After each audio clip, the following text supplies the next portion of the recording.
अल्हम्दुलिल्लाहि रब्बिल आलमीन वस्सलातु वस्सलामु अला रसूलिहिल करीम अम्मा बाद फ़अऊज़ु बिल्लाहि मिनश शैतानिर रजीम बिस्मिल्लाहिर रहमानिर रहीम लक़द ख़लक़नल इंसाना फ़ी अहसनि तक़वीम सुम्मा रददनाहु अस्फ़ला साफ़िलीन सदक़ल्लाहुल अज़ीम रब्बि इश्रह ली सदरी व यस्सिर ली अमरी वहलुल उक़दतम मिन लिसानी यफ़क़हू क़ौली अल्लाहुम्मा अरिनल हक़्क़ हक़्क़न वरज़ुक़ना इत्तिबाअहू व अरिनल बातिला बातिलन वरज़ुक़ना इज्तिनाबा आमीन या रब्बल आलमीन। अस्सलामु अलैकुम वरहमतुल्लाहि वबरकातुहू।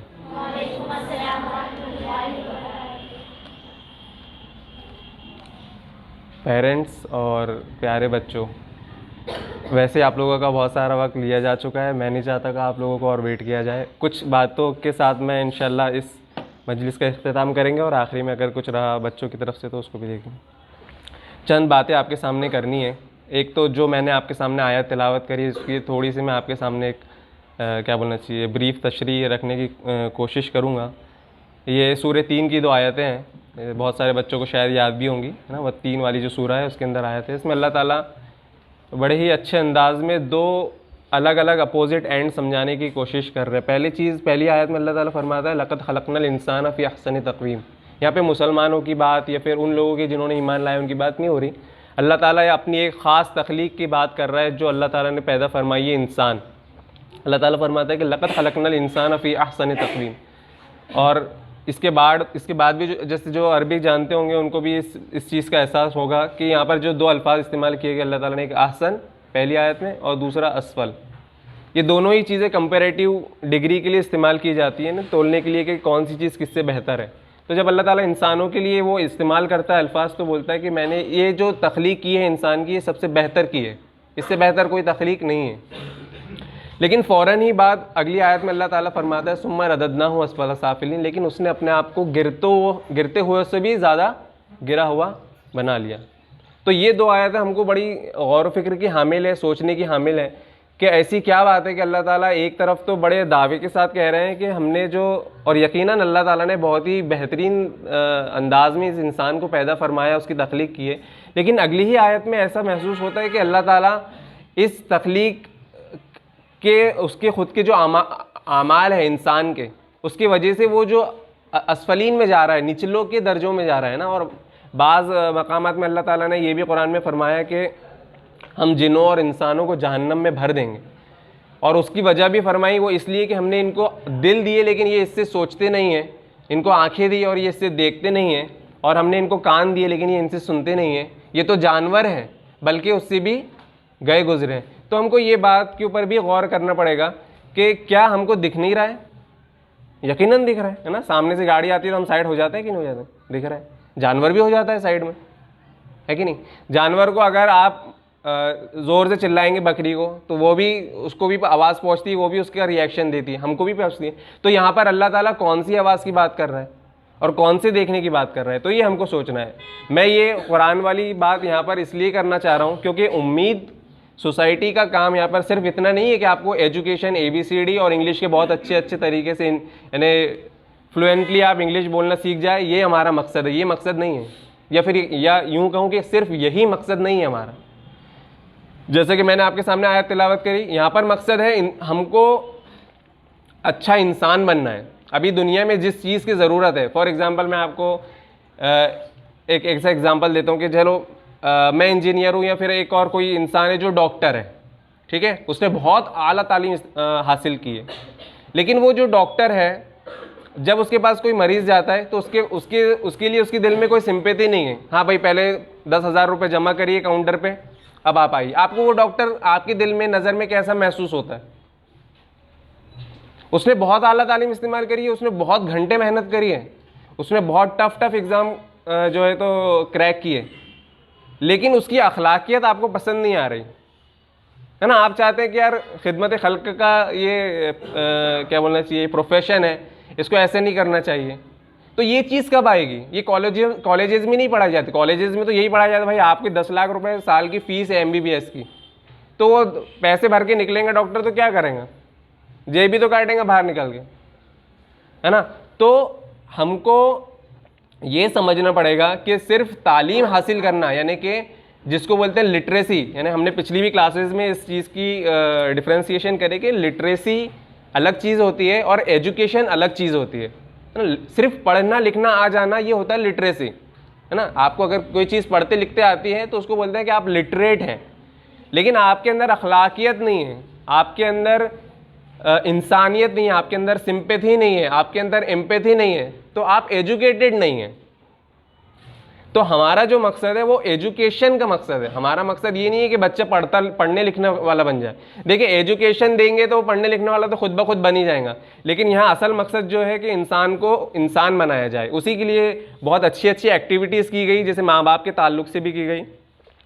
तो इसके अंदर ऐसा है कि आप लोगों की तरफ से भी कंट्रीब्यूशन चाहिए, पेरेंट्स की तरफ से।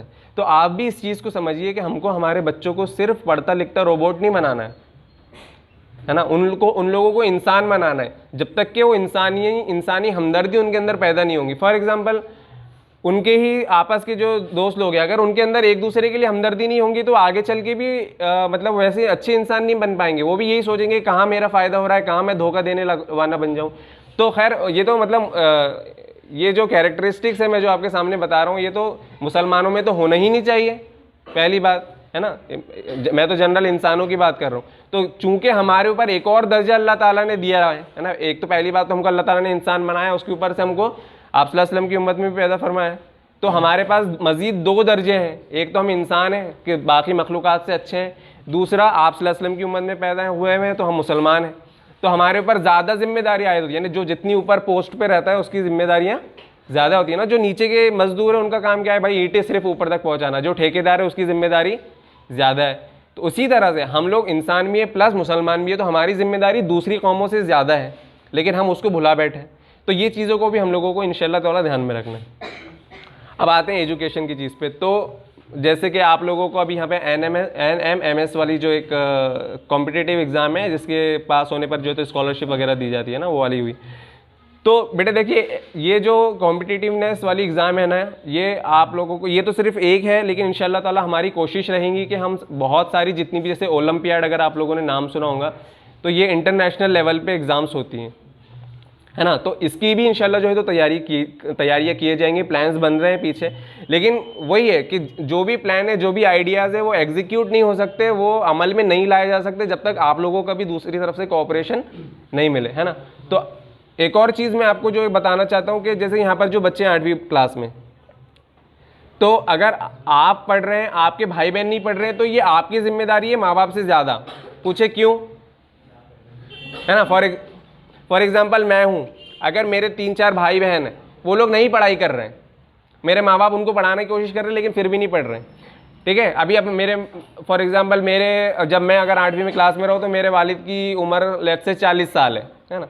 20 साल और रहेंगे वो, या 30 साल और रहेंगे, है ना। उसके बाद मेरे को किनको झेलना है, वो अनपढ़ भाई बहनों को झेलना है ना। कल खुदा ना खास्ता प्रॉपर्टी के कुछ मसले होंगे तो वो अनपढ़ भाई बहनों को मुझे झेलना है।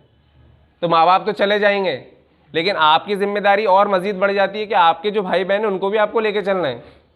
अगर आप पढ़े लिखे हो जाएंगे, अगर वो अनपढ़ रह गए ना, तो ये एक और नई मुसीबत पैदा हो जाने वाली 30-40 साल बाद। तो उस चीज़ का भी ध्यान रखें, है ना। तो ये आप लोगों के लिए मोटिवेशन है कि आप सिर्फ अकेले ना पढ़ें, बल्कि अपने भाई बहनों को भी पढ़ने की जो है तो तरगीब दें। खैर, मैं जिस चीज़ के ऊपर आ रहा था, कॉम्पिटिटिव एग्ज़ाम। तो ये कॉम्पिटिटिव एग्ज़ाम जो है ये आप लोगों की जो स्किल्स है उसको बेहतर बनाते हैं ना। देखिए आप 8th क्लास के अंदर पढ़ते हैं, कुछ सब्जेक्ट हैं, जैसे आप रियाजी पढ़ते हैं ना, उसके अंदर मसावात है, फिर स्टैटिस्टिक्स है, प्रोबेबिलिटी है ना, ये छोटी छोटी चीज़ें वहाँ पे आखिरी में क्वेश्चन आंसर भी आप वो करते हैं, और जो है तो उतना जितना बुक में लिखा है उतना सीख जाते हैं। कॉम्पिटिटिव एग्जाम से क्या होता है, आप जैसे फॉर एग्जांपल आप कौन कौन सी स्कूल से हैं यहाँ पर हरिपुरा और नेशनल। अब फॉर एग्जांपल हरिपुरा के टीचर्स अलग हैं, आपकी स्कूल के टीचर्स अलग हैं। इनको इनके टीचर जिस तरीके से पढ़ाते हैं, हो सकता है आपको आपकी टीचर्स वैसे नहीं पढ़ाते होंगे। कॉम्पिटिटिव एग्जाम से क्या होता है, अब जैसे आप उम्मीद के प्लेटफॉर्म पे आए, यहाँ पर एक नया टीचर मिलेगा आपको, अब वो ये वाले बच्चों को भी उसी तरीके से पढ़ाएंगा जो अलग स्कूल से आए, ये वाले बच्चों को भी उसी तरीके से पढ़ाएंगा। तो इससे क्या होगा, आइडियाज़ का एक्सचेंज होगा, है ना। आपको लगेगा नहीं यार सर मैंने तो ट्रिग्नोमेट्री को इस तरीके से पढ़ के आई थी, है ना। ये बच्चे बोलेंगे नहीं हमारे टीचर ने तो इस तरीके से पढ़ाया था, यहाँ पर जो टीचर आएंगे वो नए तरीके से पढ़ाएंगे। तो आपने कितने तरीके से सीख लिए। फॉर एग्जांपल अगर आप नेशनल यानी हरिपुरा वाले नेशनल वालों से दोस्ती कर लें, नेशनल वाले हरिपुरा से कर लें, तो यहीं पर ही 2 टीचर बन गए, है ना, आपको अलग तरीके से पढ़ाए, आपको अलग तरीके से पढ़ाए, यहाँ पर जो टीचर आके पढ़ाएगा वो अलग तरीके से पढ़ाए। तो आपने एक ही टॉपिक को कितने तरीके से सीख लिए, 3 तरीके से सीख लिए। तो यही चीज़ है, आपका जहन जितना ज़्यादा खुलेगा आप उतने ज़्यादा खुद ब खुद इंटेलिजेंट होते जाएंगे, है ना। किसी चीज़ को आपने एक बार जैसे रट लिया कि हाँ इसको ऐसे ही बनाया जाए, फॉर एग्जांपल रोटी को कैसे बनाया जा सकता है, आटे को गोलेंगे आप और क्या करेंगे, बेलन, है ना, गोल बन जाएंगी। कितने लोगों से परफेक्ट गोल बनेंगी, कोई नहीं बेलता घर में। अगर फॉर एग्जांपल मेरे को बोल दिया जाए कि रोटी बेलना है गोल, अब मैं क्या करूं, मैंने तो कभी बेलन ही नहीं पकड़ी हाथ में, तो अब मैं जाऊंगा वैसे बारीक कोर का वो उठाऊंगा तपेला, है ना, पहले कुछ बेल दूंगा, ऐसा वो रख दूंगा तपेला, कितनी परफेक्ट गोल बन गई। तो आपको एक टॉपिक के अगर जितने ज़्यादा तरीके पता रहेंगे आप उतने ज़्यादा इंटेलिजेंट रहेंगे और उतना इफिशिएंट काम करेंगे। तो ये चीज़ सीखना है आपको। ऐसे नहीं कि मैंने एक बार हाँ मैंने पढ़ लिया भाई sin square theta plus cos square theta equal to 1 होता है, ख़त्म, ऐसे नहीं है। क्यों हुआ ऐसा, इसके और क्या फार्मूले बन सकते हैं, ये सारी चीज़ें जब तक आपके अंदर नहीं आएंगी, जो नई चीज़ को सीखने की, एक ही चीज़ को अलग अलग तरीके सीखने की, जब तक कि आप वहीं के वहीं रहेंगे, है ना।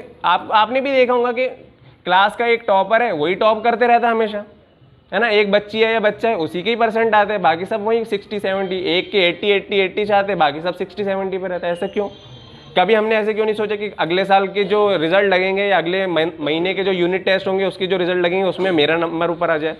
तो आपको उसी चीज़ को जो वो सामने वाला कर रहा है उसको अलग तरीके से करना पड़ेगा, ठीक है। तो एक चीज़ तो यहाँ पर आप ये भी करें कि जो पढ़ाया जा रहा है सिर्फ वैसे नहीं पढ़े, बल्कि जैसे अब तो यूट्यूब है, आप लोगों के घर में स्मार्टफोन भी होंगे, तो आप उसका अच्छा इस्तेमाल करें उस टेक्नोलॉजी का, है ना। उसके नुकसानात भी हैं और उसके फ़ायदे भी हैं, तो आप फ़ायदों की तरफ जाएँ, ठीक है। और आखिरी बात मैं जो जाहिद भाई ने बोले कि यही हम लोग एक सोच रहे थे आइडिया, ये पूना में चल रहा है अभी, तो मैंने जाहिद भाई से बताया कि हम लोग इसको इस तरह से भी कर सकते हैं।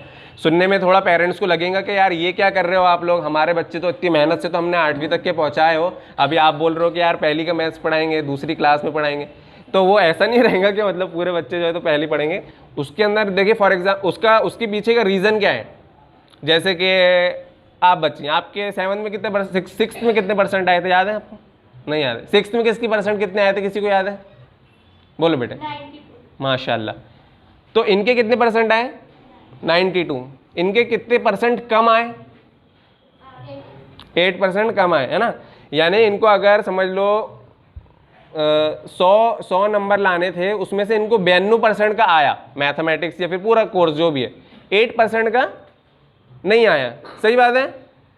लेकिन अब क्या हुआ, ये गए 7th में, ठीक है। अब 7th की आप बुक उठाएंगे, 7th की बुक उठाएंगे, उसमें लिखा रहेगा कि आप 6th क्लास में ये पढ़कर आ चुके हैं, ठीक है।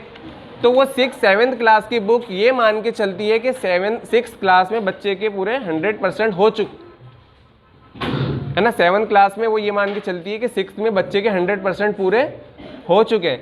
तो हम यही कोशिश कर रहे हैं कि अब क्या किया जाए कि हम बच्चों के पूरे 100% क्रिएट करें, लेकिन वो इतनी आसानी से होंगे नहीं। तो उसके लिए इंशाल्लाह हम मेहनत कर रहे हैं, कोशिश कर रहे हैं। उसमें आप लोगों का कोऑपरेशन, आप लोग डीमोटिवेट ना हो।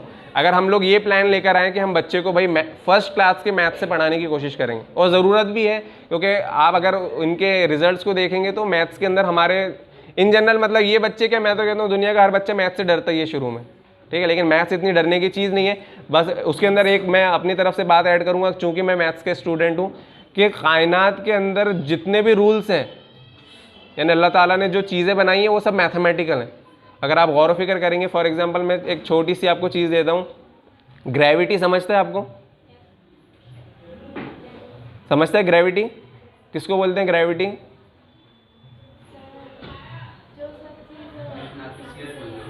हाँ मकनासियत ना, मकनातिस समझता है ना वो।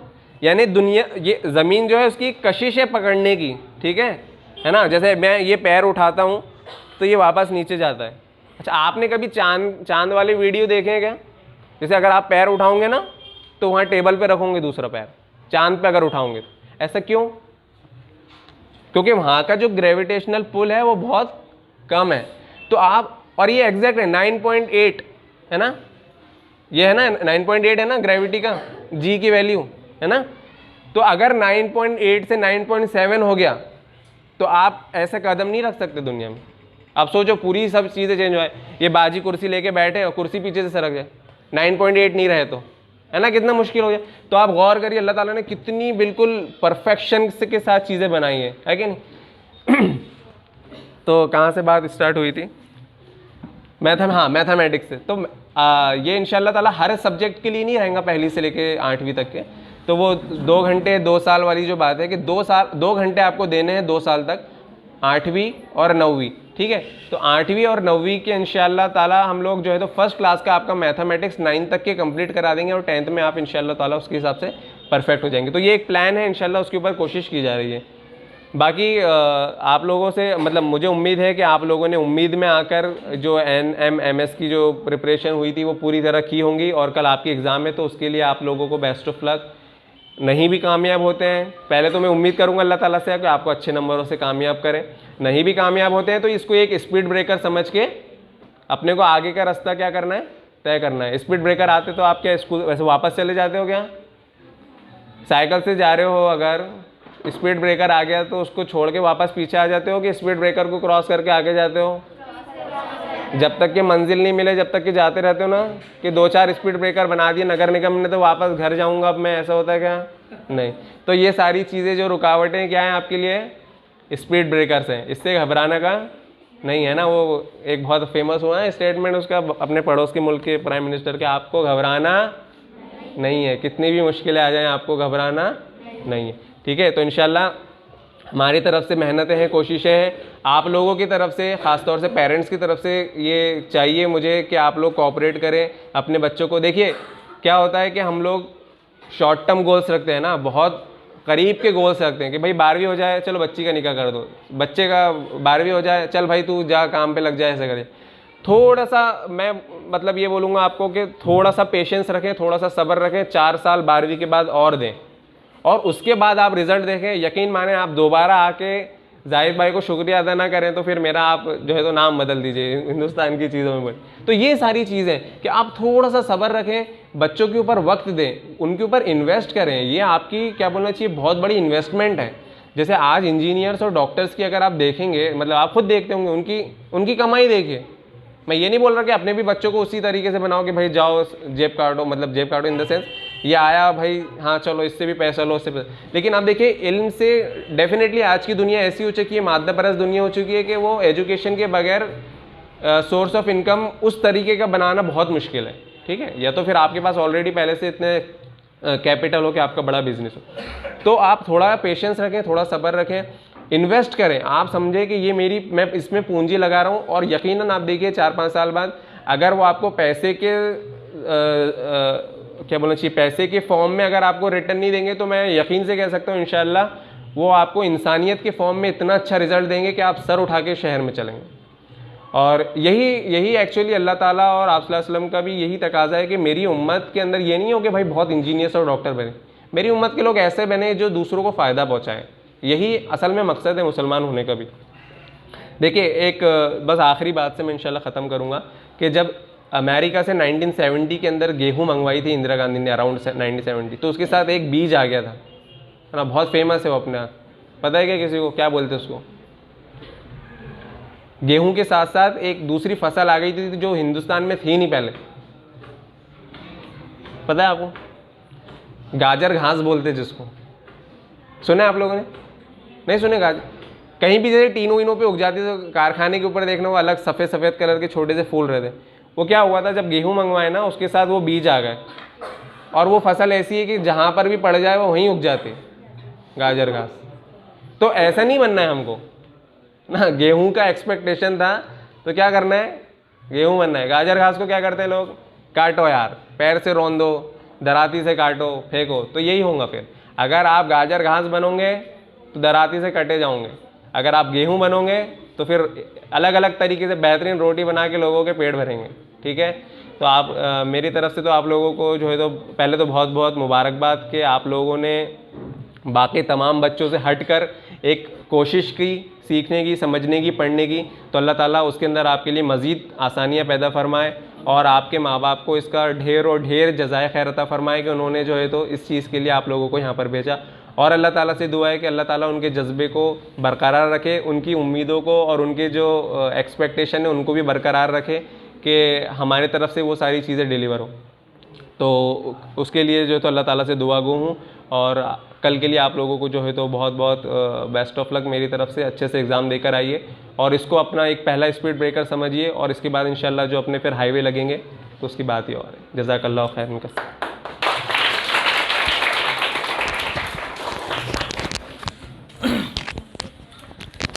ये बच्ची ने काफ़ी टाइम से एक चिट्ठी लाई है और कुछ बोलना चाहती है, तो आपका बहुत वक्त ले लिया, लेकिन थोड़ा सा ये बच्ची कुछ बोलना चाहती है तो मैं चाहूँगा कि आप इसको सुने। आ जाओ बेटा, इधर से इधर आ जाओ। आपके नकाब में लगाओ, आपके हाथ से नकाब में लगाओ। और जो बच्चा बोलना चाहता है, फीडबैक के लिए आना चाहता है, 2 मिनट आ जाओ, फिर वक्त तो हो चुका है और फिर इसको अभी रुक जाओ, हमें स्टार्ट करें दवा, हमें स्टार्ट करें दवा। पीछे करो, पीछे करो, पीछे करो। माशाल्लाह।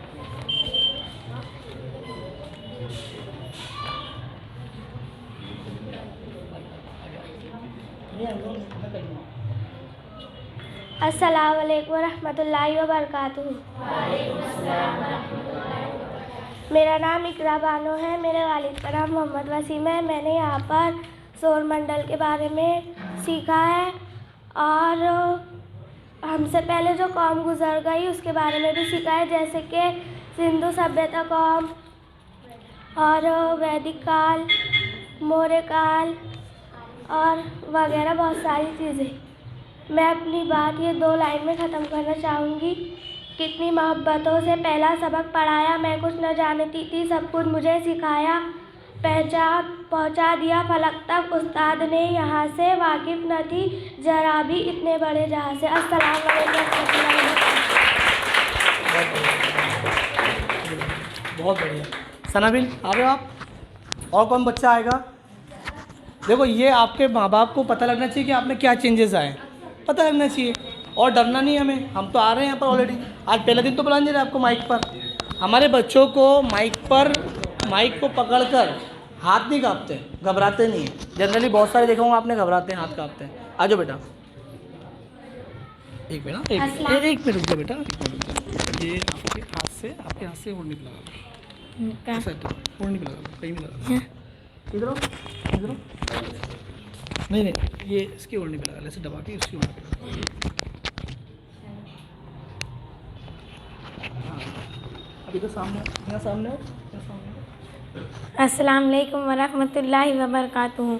मेरा नाम अक्सा, 21 सितंबर से उम्मीद सोसाइटी में ट्यूशन आ रही हूँ। मैं यहाँ के इस्तेज़ा का असातिज़ा का तहे दिल से शुक्रिया अदा करना चाहती हूँ। मैं यहाँ की पढ़ाई से बहुत खुश हूँ कि अल्हम्दुलिल्लाह इन्होंने हमको बहुत मेहनत और लगन से पढ़ाए। अल्लाह आपको जज़ाकल्लाह खैर अता फ़रमाए, आमीन। और आप सभी से गुजारिश है कि हमारे लिए दुआ करिए कि हम कामयाब हो जाए, आमीन। जज़ाकल्लाह खैर। अस्सलाम वालेकुम वरहमतुल्लाहि वबरकातुहू।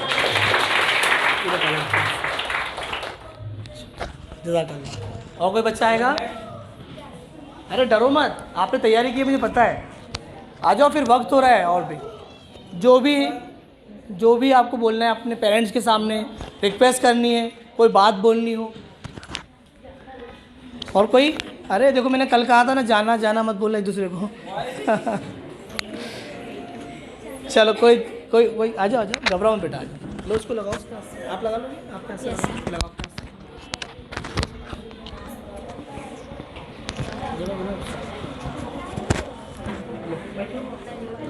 अस्सलामु अलैकुम वरहमतुल्लाहि वबरकातुहू। मेरा नाम रिफत परवीन है और मैं यहाँ कर बहुत खुश हूँ। एक बार उम्मीद वेलफेयर सोसाइटी के लिए ज़ोरदार तालियां बजाएं।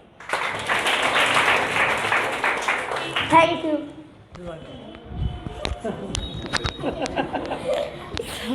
अरे आराम से वॉइस में कोई? सनाबिल, कैफ, आ जाओ।